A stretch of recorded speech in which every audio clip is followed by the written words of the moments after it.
একটি চকলেটের জন্য এতক্ষণ কান্না করতে হয়? এই দুষ্টু গাছ, তুমি কি বুঝবে? অনেক কষ্ট করে মায়ের কাছ থেকে টাকা নিয়ে চকলেটটি কিনেছিলাম। এখন আর টাকা দিবে না। তোমার দুষ্ট শিকড়ের সাথে ধাক্কা লেগে পড়ে আমার এই অবস্থা। ওহো,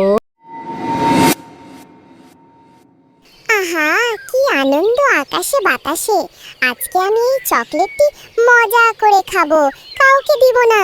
এই চকলেটটি খুব মজা করে খাবো। আহ, আহ, আহ, আমার চকলেটটি পড়ে গেল।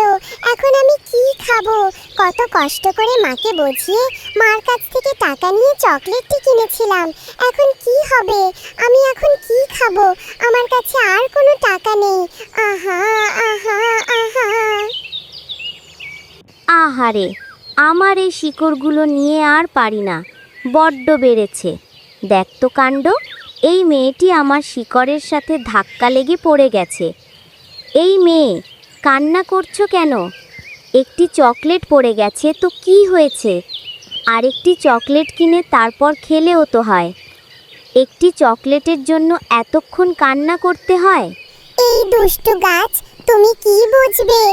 অনেক কষ্ট করে মায়ের কাছ থেকে টাকা নিয়ে চকলেটটি কিনেছিলাম। এখন আর টাকা দিবে না। তোমার দুষ্ট শিকড়ের সাথে ধাক্কা লেগে পড়ে আমার এই অবস্থা। ওহো, আচ্ছা বাবা, কান্না থামাও। এই নাও জাদুর বীজ। এই বীজটি লাগালে কিছু সময়ের মধ্যে চকলেটের গাছ হবে, অনেক চকলেট ধরবে। তারপর তুমি ইচ্ছে মতো চকলেট খেতে পারবে। সত্যি বলছো? এই বীজটি লাগালে বড় গাছ হবে এবং সেখানে অনেক চকলেট ধরবে। আমি অনেক চকলেট খেতে পারবো? আচ্ছা, তাহলে আমি এখন বাড়িতে যাই, গিয়ে বীজটি লাগাই। আজকে আমি অনেক চকলেট খেতে পারবো। কি মজা, কি মজা! তোমাকে অনেক ধন্যবাদ জাদুর গাছ। এখন তাহলে যাই, আবার দেখা হবে।